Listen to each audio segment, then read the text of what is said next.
Good evening. I'm Reverend Dr. Jeffrey Goodine, pastor of Church on Wheels Spoken Word of Deltona, Florida. This is another edition of Bible Study 2024. Today we are continuing our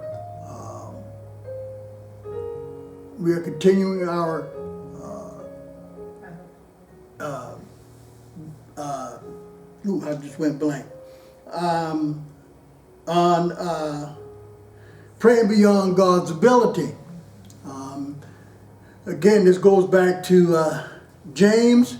The foundation is in James chapter 1, where it says, praying double-minded. If we're praying double-minded, let not that man think he shall receive anything of God. So that means you're praying double-minded. And then we've gone through some things, but tonight we're going to talk about prayer crutches and things that you know, when we use a set of crutches, you know, especially if you've been injured, a foot injury, leg injury, whatever, crutches.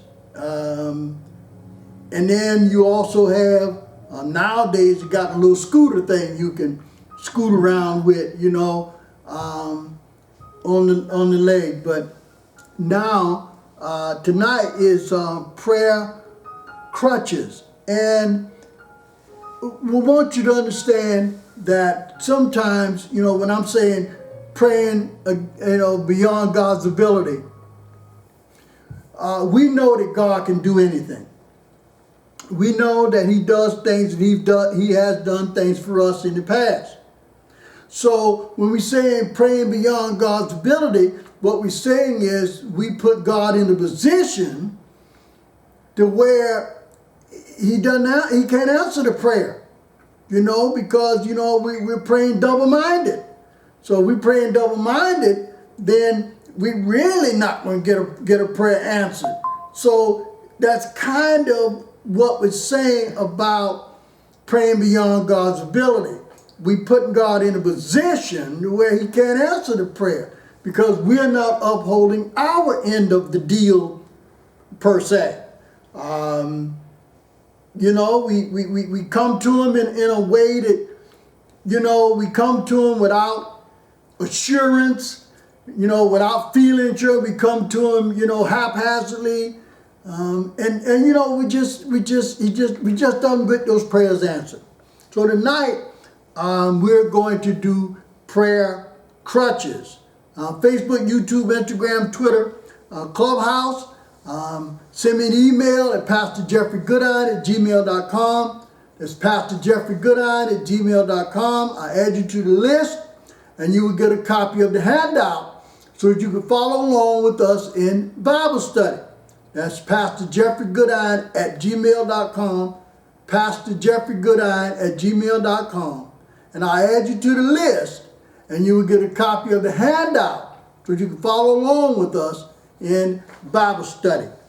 Like us on YouTube at Pastor Jeffrey Goodine. Subscribe and hit the bell to be notified. Say if you get so many likes or something, then they'll do something. You know, let's just, you know, hit the bell to be notified. You'll be notified every time we come on, and if there's a new video that's out. Like us on Facebook. Follow us on our Facebook group page, Church on Wheels, Let the Good News Roll. Facebook Live, Jeffrey Goodine. X, which is formerly Twitter, at Goodine Jeffrey. Instagram, Goodine Jeffrey. And Clubhouse, Church on Wheels Ministry. Prayer crutches. Now, when we talk about prayer crutches, we kind of have to understand the concept behind crutches. We know that crutches are used, you know, in an injury or something to help us get around. You know, yeah, but what I want you to understand is tonight when we do prayer crutches, there's got to be a reason for this. It's because we think we need help or it sounds good that we need help with our prayers. That with this, that God surely will answer my prayers. Now, I guess, but again, we putting God in a position to where our prayers don't get answered. Now, I got some scriptures tonight. Isaiah chapter 29, verse 13. Now I'll be reading from the King James Version. Isaiah 29, verse 13 says, "Wherefore the Lord said, for as much as this people draw near me with their mouth, and with their lips do honor me, but have removed their heart far from me, and their fear toward me is taught by the precept of men."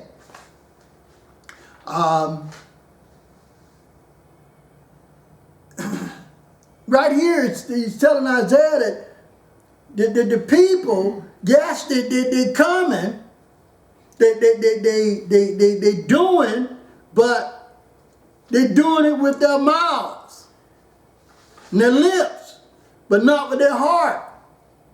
So he's saying that they're doing this, and their fear is being taught by the precept of men. Men are saying, people saying that you should fear God, that you should pray to God, and you should do this, and you should do that, and what men think, and how you should pray, and what time to pray, and stuff like that. So Isaiah, and what God is telling Isaiah is that yes, they're coming to me. Yes, they're praying. Yes, they're doing sacrifices. Yes, they're doing fasting and all of those things. Yes, but they're doing it with their mouths, not their hearts. So he said that yes, they're doing this, but it's just words. It's just words. So if it's just words, then that's, you're praying without your heart. And I say, God, listen to your heart. He don't listen to your words, because he knows that they're just words. They're just words. So what he's telling them now in Matthew chapter 15 and verse 8, now we're into the New Testament. And here is Jesus talking. Said, "This people draweth nigh unto me with their mouth, and honoreth me with their lips, but their heart is far from me." Now that's the same thing that God was talking to Isaiah back in the Old Testament.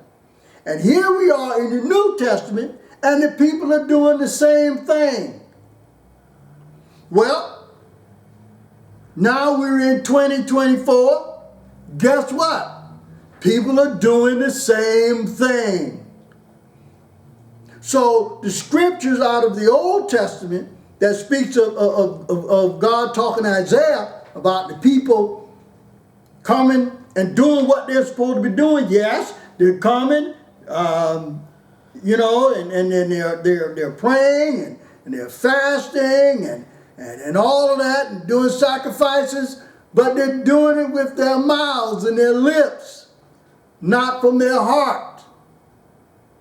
And then we come, we fast forward at least 400 years, because that's the difference between the Old Testament and the New Testament. So at least 400 years, people doing the same thing. Jesus said, yeah, the people draw them to me, but they only come to me with their mouths, their hearts, far from me. So he could see through that. So Jesus could see through, he could see through that. So again, your word, you're putting me in a position of where your prayer is not going to get answered, Because you're coming with your mouths, and everything is done with the mouth and not the heart. So that's our foundation for tonight. Now, in the handout, said people fill our churches in perfect prayer posture before the throne of God, but are merely mouthing prayers. Now that's what really the scripture in Isaiah 29:13 and Matthew 15:8, that's what they're saying, is that the people are coming, they're coming to the throne of God, they're coming, but they're only mouthing prayers. They're not speaking them out of their hearts, but just with their lips. So Jesus saw through that. And in the Old Testament, God was telling Isaiah, I see through them. You know? I mean, come on. We know when some people are telling us something, we can see right through it. You know? We hear what they're saying, but we know that they really don't mean it. You know, we can see through them. So that's the position that we're in right now. Now, if you think about the Old Testament, where God is telling Isaiah that the people are doing the right thing, they come to the temple, they're doing the sacrifices, they're doing the fasting, they're doing the prayers, but I see right through it. Then we come to the New Testament, and we got Jesus Christ saying that the same thing, that the people are coming to me, but they're coming to me with their mouths. They're coming to honor me per se, but they're only doing it with their mouths. Their lips, lip service as we call it. Said, but their heart is far from me. So that's the same thing that God told Isaiah, their hearts are far from me. He could see right through, he saw right through the cover. And then, hear Jesus saying the same thing, that a lot of these people are following me, they claim to be following me, but it's just in their mouth, they're not with their hearts. So now, that's what the situation is. That's what the situation is. The next bullet. What is needed is to learn the difference between mouthing prayers and believing prayers. Now that's a big difference there, that sometimes some people don't believe what they're saying. They say that's that double-mindedness. We say in the prayer, but we don't believe he's going to do it. You know? We just don't believe he's going to do it. So we come to him with the mentality that yes, I'm going to answer, but he's not going to do it. Well, then my thing is, well, why would you ask if you've already come to the conclusion that he's not going to do it? Is it because that you feel that you're not worthy, or he's not going to do it? Why? Do you have a reason why he's not going to answer it? Well, when you come to him like that, he's not going to answer it. Why? Because you're praying double-minded. You're praying double-minded. I mean, that's about as clear double-mindedness, if that's a word, that mouthing a prayer and believing the prayer. Now, they say that our prayers should be bigger than our fears. And we've got to believe that. But what happens is that we find ourselves praying, but we also find ourselves disbelieving that the prayer is going to be answered. Double-minded. And what did James say? Book of James, let not that man think he shall receive anything of God. He's praying double-minded. And I put here, the wrong is in the fact that they have become mottos, mere sayings, or crutches to prayer. Mere sayings, things we say sounds good. Back to those things, that a lot of things sound good, but they're not in the Bible. They sound good, but they're not there. They're not in the Bible. But it sounds good. Some people say you think it should be there. But again, it sounds good. The first bullet. Many of our mild sayings are crutches to help our struggling faith. Now, what you think about that? A lot of our sayings in our prayers are to help our struggling faith. Well, we struggling in our faith, but yet we still asking. But we struggling in our faith, so we say things, and we really don't believe it. Now, I put here, many of our mild sayings are crutches to help our struggling faith, but can also be viewed as confessions of unbelief. A confession of unbelief. Now, and I'll put an example here. You know, somebody say, I just refuse to have this sickness that is going around. Now, they say this with their words, with their mouths, but there's a fear in their heart that they still might, yes, they might get this.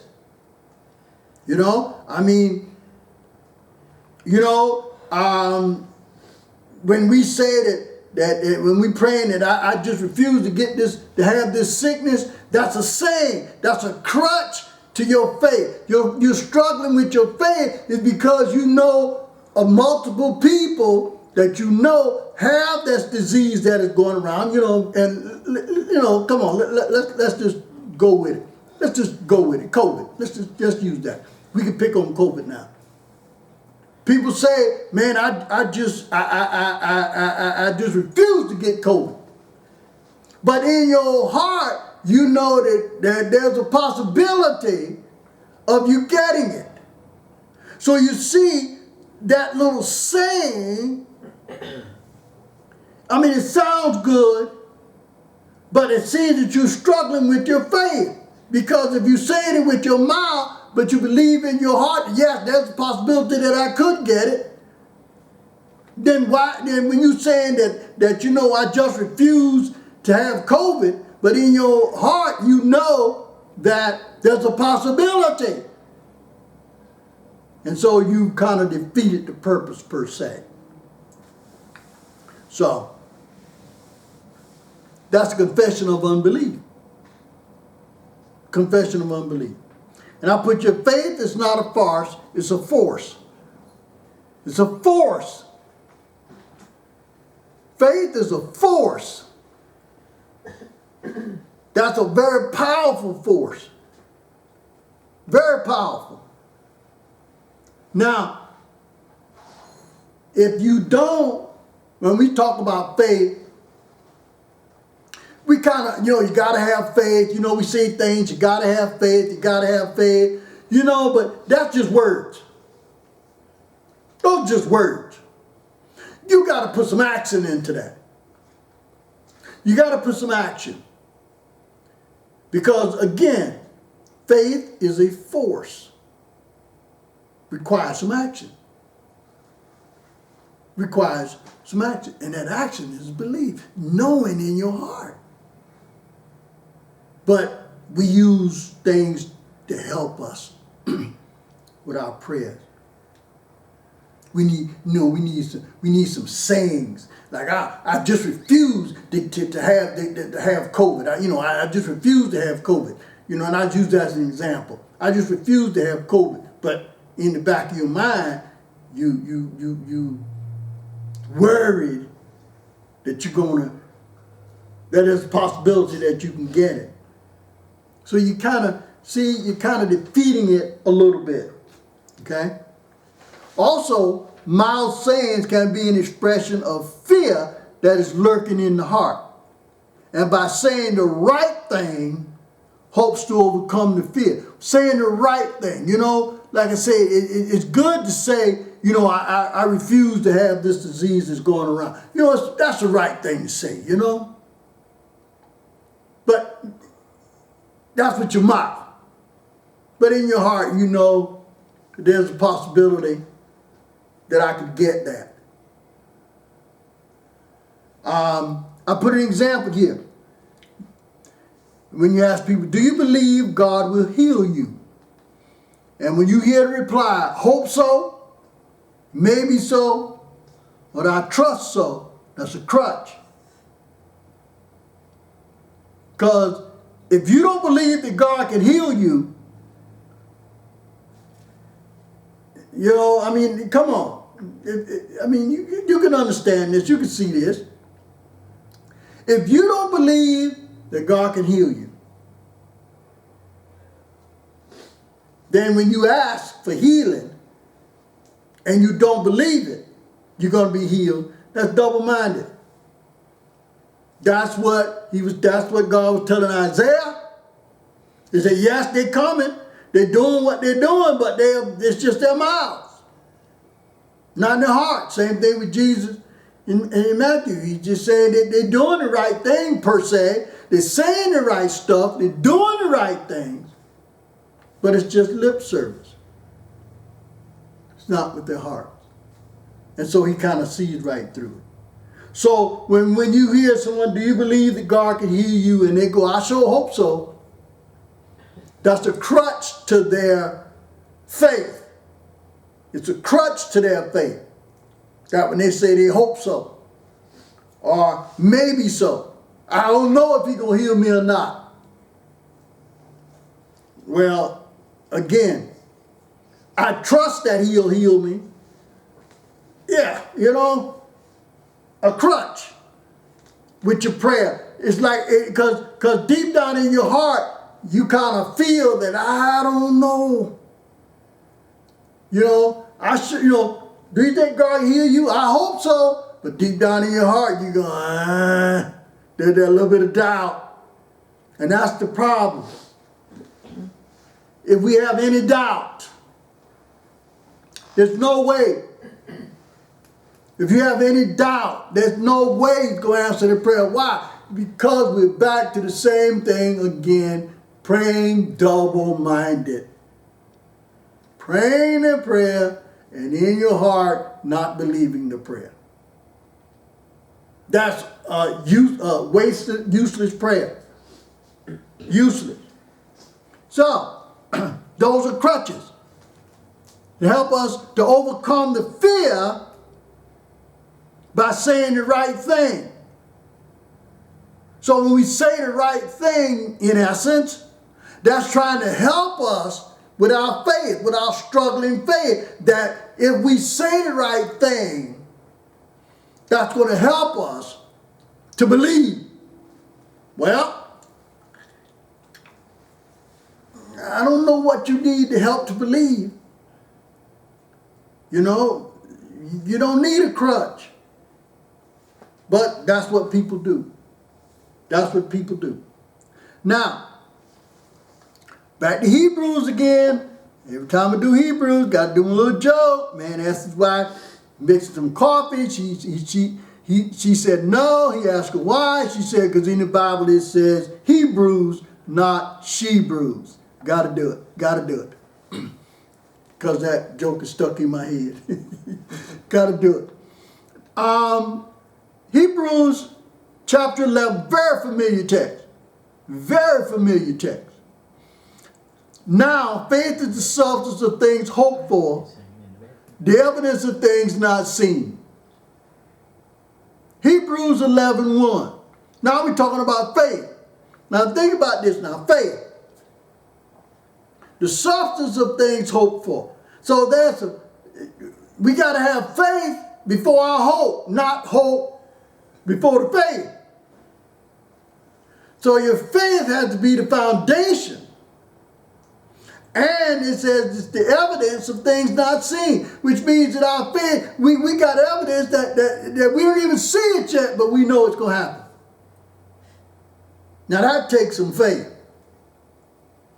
Now that takes some faith. Now, when we think about that, Now, we've seen miraculous healings of people. And when we talked to them, there was a certain reflection in their voice. And that reflection in their voice had no doubt. There was no doubt. When you talk to them, when they tell you about it, there was no doubt. There's not even an inkling of a doubt that God will not heal them. And then we see the miraculous thing. But then when we see them, then we think we can do it too. But the difference is they believed it. We just mouthing it. Hoping that it'll come through. Not having faith that it'll come through. But hoping that it'll come through. Probably some telecopter, but anyway. It is our faith that is the foundation. There's something about that faith knowing. Now we've seen people, miraculous healings. And when you talk to them, like I say, there's reflection in their voice that when they tell you, you could see that was a belief that he would. What? Not a hope. Not a hope. But they had faith that he would. They had faith that he would. Now, we've seen in the past years, some of the televangelists and, they were having, people in the audience. It was all staged per se. I'm not calling anybody out. We just know that those things had occurred. So you got people that would go there and they would do a healing of somebody, and then you got that same thing, and then you go to the same thing and nothing happens to you. And you're saying, wait a minute, how could he heal them but not heal me? And that's what I think a lot of the thing he was struggling with, is that some of that, was not on the up and up. And they've done, they've done all of those things and tried to debunk some of that. But what they cannot, and what you got a foundation with, is that when you had faith, when you called on him, your prayer was answered. Miraculously.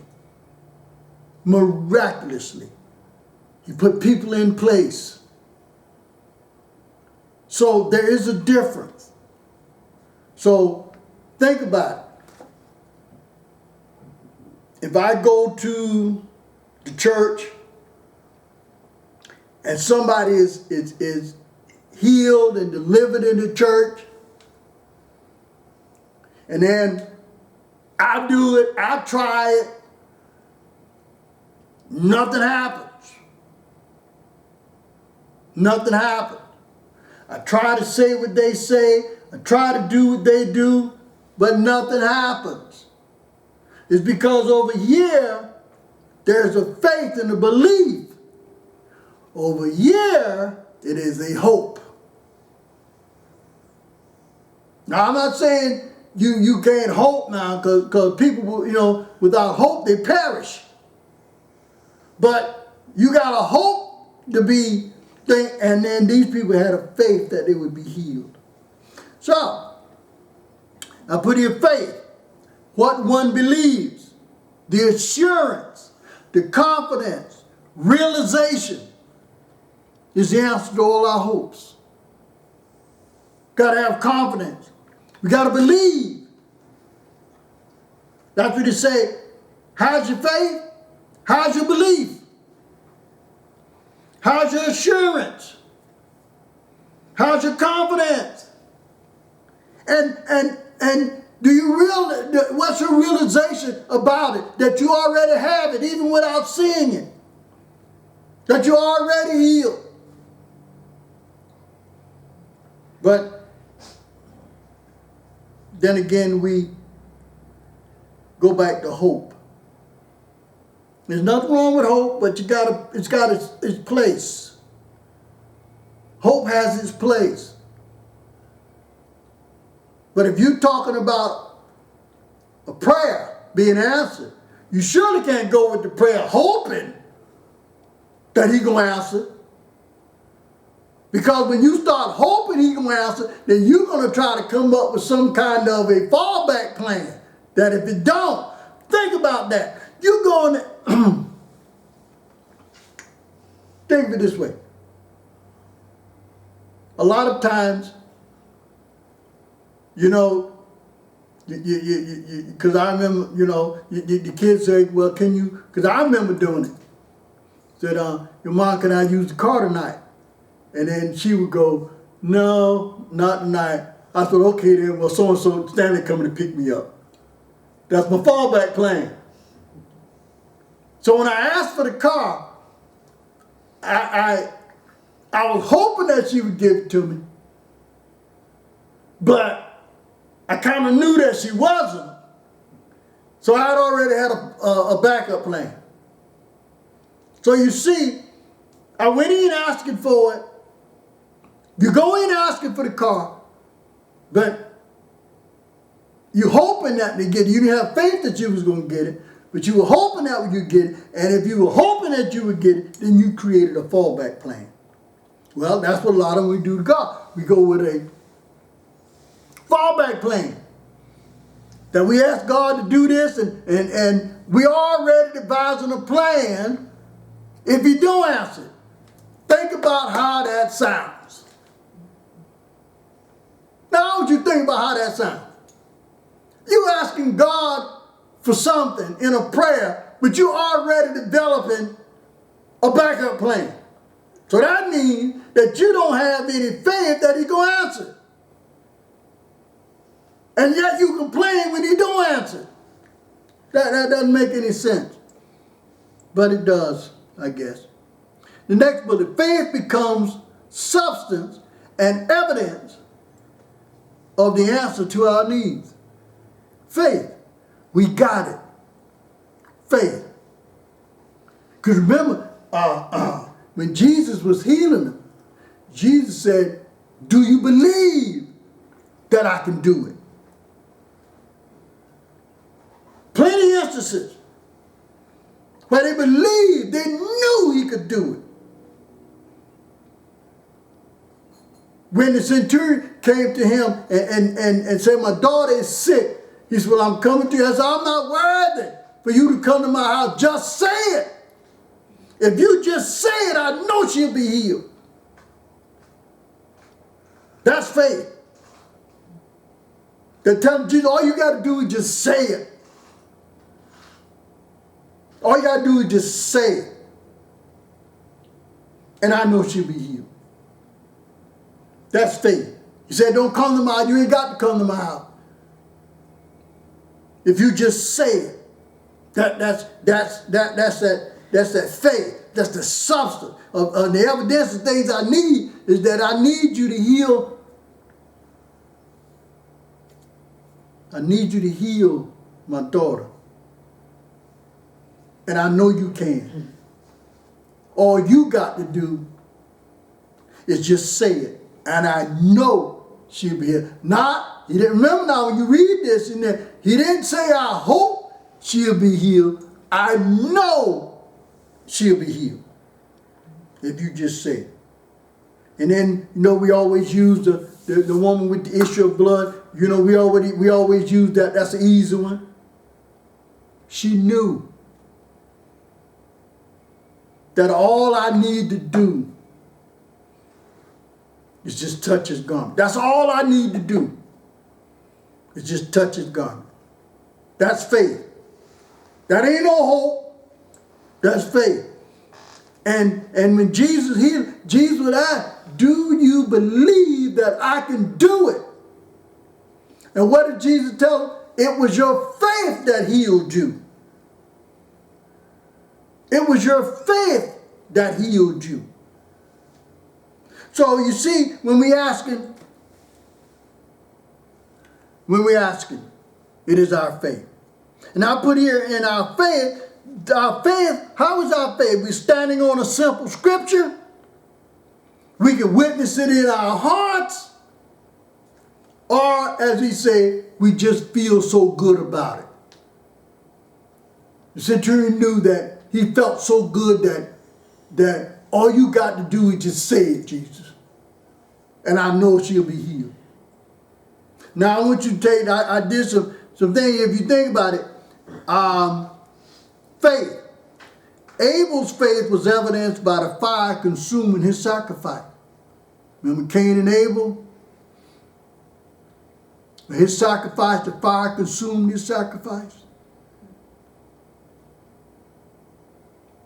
Enoch's faith was evident by his translation. And if you know, Enoch didn't die. Enoch was carried up. Enoch didn't die. Well, to put it this way. There was no record in the Bible of Enoch dying. If everybody want to get technical about this thing.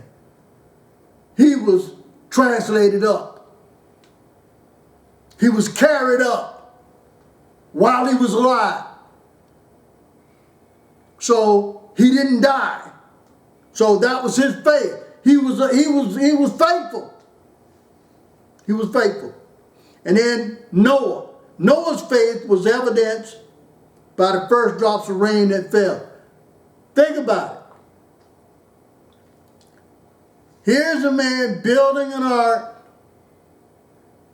in dry weather. And he's telling people it's going to rain. And they're calling him foolish. But yet, he's still building. Now, I'm not saying that, along the way, we can almost say that he probably got discouraged, because he probably got discouraged from his family members, from some friends, everybody that don't believe. And he stuck to it. It was his faith. And think about it. When he did exactly what God said to do, he had faith. And when you read the story, you'll know that when he closed the door, it started raining. When he closed the door, it started raining. And you know what? Those people that were knocking at the door, if you read the story, God closed the door. See, when God closed the door, man can't open that door. So that was Noah's faith, that I'm going to build this. God said, it don't look like it now. But I know. God said, do this, so I'm going to do it. And then when he done whatever God had him to do, God closed the door. God closed the door. So when God closes the door, no man can open it. But you see here Abel and Enoch and Noah's faith. As you say, faith is what? Is the substance of things hoped for and the evidence of things not seen. Evidence of things not seen. He had faith that God said, I'm going to flood the earth. I need you to build this ark. He told Enoch that you coming with me right now. You coming with me right now. And in Abel, his faith was that if I give this, when I make this sacrifice to God, I know it's going to be true. And so those are three examples of faith. The examples of faith. We could say Joshua had faith. You know, Moses had it. Now, also, I want to talk to you about, I just mentioned this, that when the death angel was coming over, when they put the blood on the doorpost, it was the faith of the people to put the blood on the doorpost. It didn't matter who was in the house. You know, it was family members. See, not all of our family members, you know, are believers now. Let's just clear that up. Not all of our family members are believers. But if they're in the house and the blood is on the doorpost, they'll be fine on your faith. And that's what happened. That's what we could say happened to a lot of them during that time. So that's their faith. Their faith. Now, confessing your faith means to speak out of great conviction. That when you hear those people talking about God healing them, there's conviction in their voice. There's conviction. Faith means to completely persuaded of a matter, means to be completely persuaded of a matter, person, or thing. Completely persuaded. I don't care what you say. I believe. I believe. I don't care what you say. So I believe in this matter. I believe in this person. I believe in this thing. We have faith that this person's going to come through for us. We have faith that this thing is that this matter is going to be resolved in my best interest. I have faith in this thing. Now, you want me to tell you about faith in the thing? It's real simple. When we go out and put the key in our ignition in our car, when we turn on, nothing can tell us that it's not going to start. We go out there with that faith. We don't even think it's not going to start. It's not even a thought pattern that it's not going to start. Not even a thought pattern. It's just getting, I'm thinking about getting over here, put the key in this and turn. Now that's faith. Setting in a cruise or vacation in 2025. That's faith. That I'm going to go ahead on and book this. And we going to have a good time. Not once did you ever doubt. Not once did you ever doubt. Those are instances of faith. Now, if you can have faith in stuff like that, then where's your faith in God, His Son Jesus Christ? Where's that? The one that makes all that possible. Again, how we say it? We buy what we want, but beg for what we need. We go out and do things on our own for stuff that we want, but then we beg God for things we need. And guess what? When we beg God for things we need, we already got a backup plan. So if you got a backup plan, then when you went to God, you really didn't go to God with your heart. You went to Him with your mouth. See, when you go to God, you ain't got no other plan. You have faith that this is going to happen. And you ain't got no backup plan. You ain't got no backup plan. Next bullet. Prayer based on faith and confession will need no crutch or aid. Based on faith and confession. Said, believe it and say what you believe. Believe it and say what you believe. Now we're back to be saved. What did he say? Believing in our heart and confessing with our mouths. You read Romans, yeah, come on. Romans 10? Is that Romans 10? Romans 8? Look that up for me. In Romans 10 or 8 said, in order to be saved, believe in your heart that God raised him from the dead, and confess with thy mouth that Jesus is Lord, thou shalt be saved. Believing and confessing. Believing in your heart and confessing in your mouth. What are you confessing? You're confessing what you believe.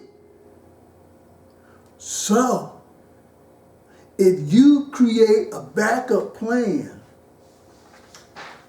then you don't really believe he's going to answer it.